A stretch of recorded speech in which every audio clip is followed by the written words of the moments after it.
Hey guys, and welcome to my channel. So cancel culture is something that has become very abundant on the internet and different communities over the past few years, and so inevitably it has also reached into the K-pop world as well. And so I thought it would be interesting to delve into this and talk about how it has influenced K-pop. This topic could be seen as controversial, everyone has their own stance on it. And a lot of people are extremely opinionated when it comes to cancel culture.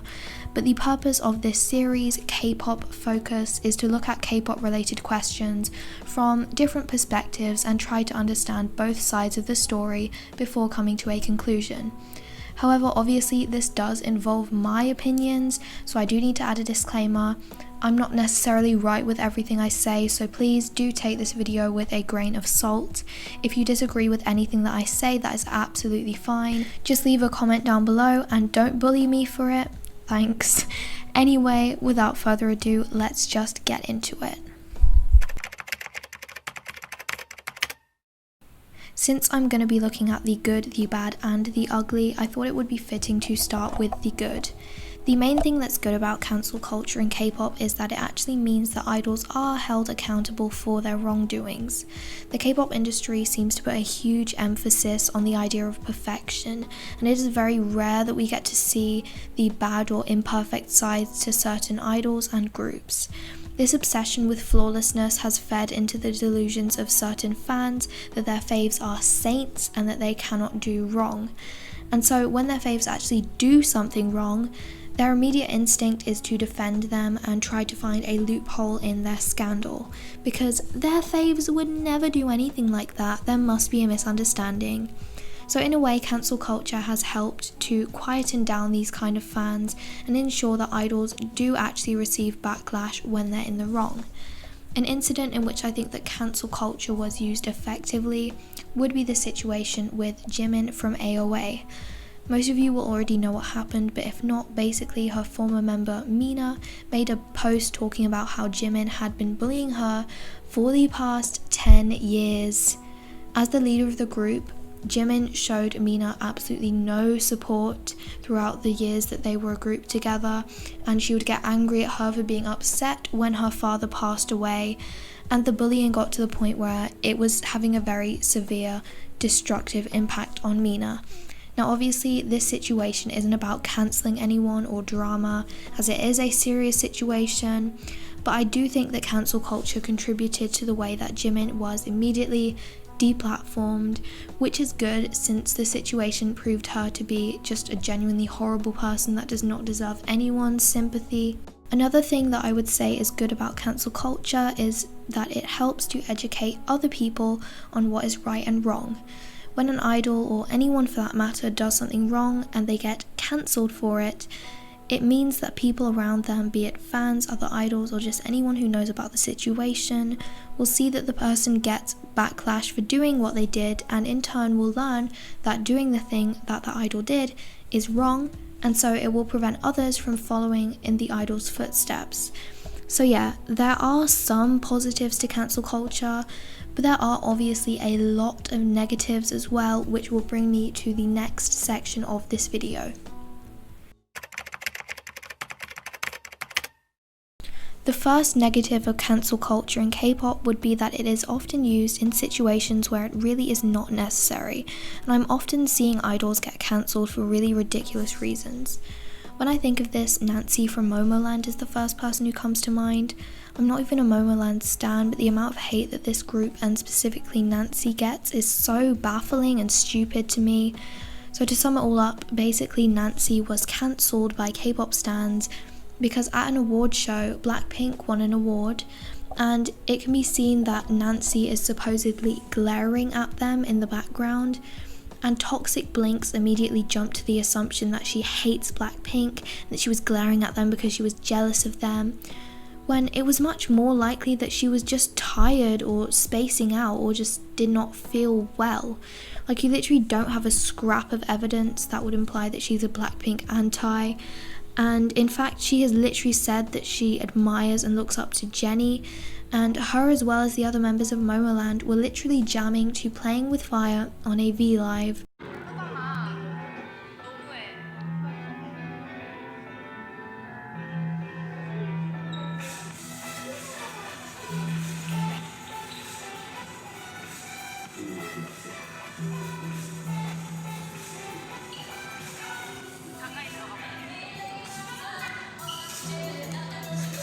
Like, you really think that they hate Blackpink. The other reason that people tried to cancel Nancy is slightly more reasonable, I guess. There's basically a video of her making a joke about bulimia. 시장에 갔는데 멤버들이랑 먹는 얘기하다가 갑자기 하고 싶은 역할이 떠오른 거예요. 그래서 그 폭식증 걸린 역할하면 어떨까? 진짜 너무 잘할 것 같은데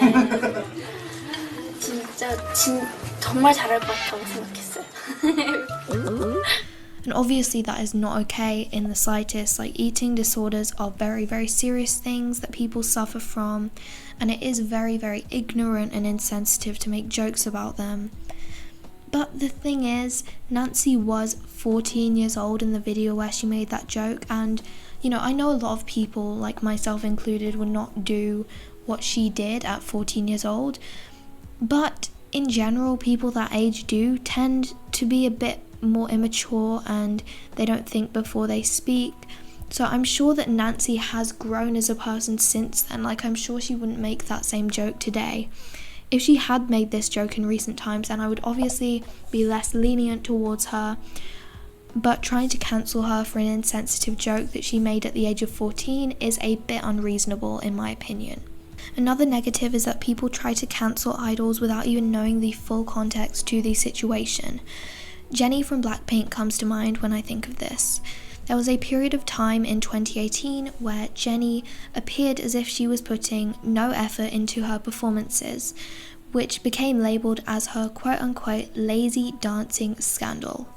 The amount of backlash that she got for that scandal was colossal, and I mean colossal. And I know that perhaps it might have come across as a bit unprofessional, but the situation really did not warrant the amount of cyberbullying that she received as a result of this. I mean, she was literally on a live stream and there were antis bombarding the comments with horrible comments, and she was literally close to tears.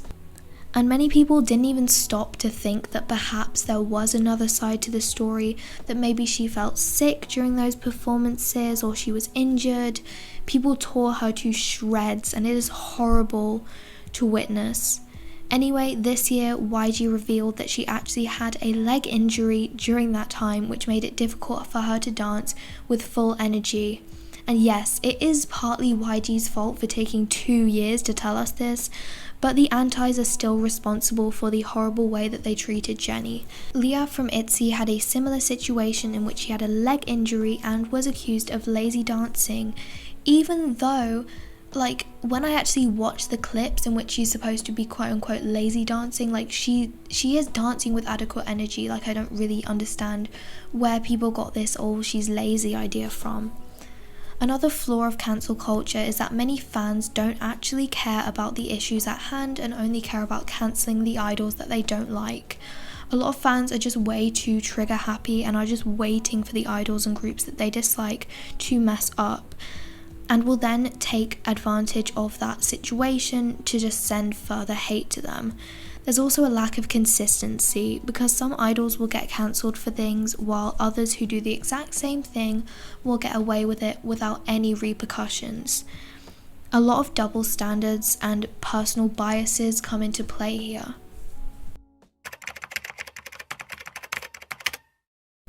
So from this analysis, I can conclude that yes, cancel culture in K-pop has gone too far.